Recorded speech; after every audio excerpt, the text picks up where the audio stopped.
আজকের পর্বে শেয়ার করব বেগুন দিয়ে কাচকি মাছের সহজ রেসিপি।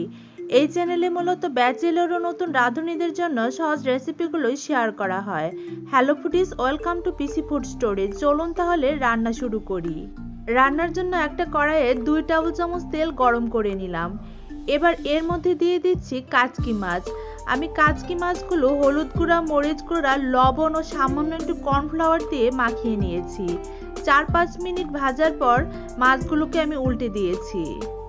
অপর পাশটাকে আরো 4-5 মিনিট ভেজে কড়াই থেকে মাছগুলোকে নামিয়ে নিচ্ছি। এবার কড়াই 2 টেবিল চামচ তেল দিয়ে এর মধ্যে দিয়ে দিলাম কুচি করে কাটা বেগুন, হাফ চা চামচ লবণ, হাফ চা চামচ হলুদ গুঁড়া। নেড়ে চেড়ে উল্টে পাল্টে ঢাকনা দিয়ে ঢেকে 2-3 মিনিট রান্না করে নিলাম। 2-3 মিনিট পর ঢাকনাটাকে উঠিয়ে বেগুনগুলোকে আরো 4-5 মিনিট ভেজে নিলাম।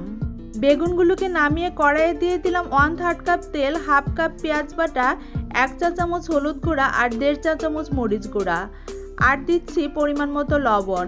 এবার মশলাটাকে ভালো করে কষিয়ে অ্যাড করে দিচ্ছি আগে থেকে ভেজে রাখা বেগুনের কুচিগুলো।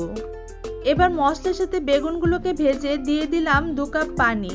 নেড়ে চেড়ে উল্টে পাল্টে এর মধ্যে দিয়ে দিলাম আগে থেকে ভেজে রাখা কাচকি মাছগুলো। ঢাকনা দিয়ে ঢেকে 4-5 মিনিট রান্না করে নিলাম।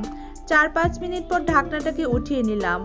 আবারও ঢাকনা দিয়ে ঢেকে আরো 4-5 মিনিট রান্না করে নিচ্ছি। এখন এর মধ্যে অ্যাড করে দেব কাঁচামরিচ ও ধনিয়া পাতা কুচি। কাচকি মাছ ভাজাতে কর্নফ্লাওয়ার দেওয়ার দুটো কারণ রয়েছে। একটা হচ্ছে মাছগুলো উল্টাতে সহজ হবে, সেই সাথে গ্রেভিটা ঘন হবে এবং খেতেও ভালো লাগবে। আপনারা এভাবে একবার ট্রাই করে দেখবেন। তো ফ্রেন্ডস, তৈরি হয়ে গেল মজাদার বেগুন দিয়ে কাচকি মাছের চচ্চড়ি।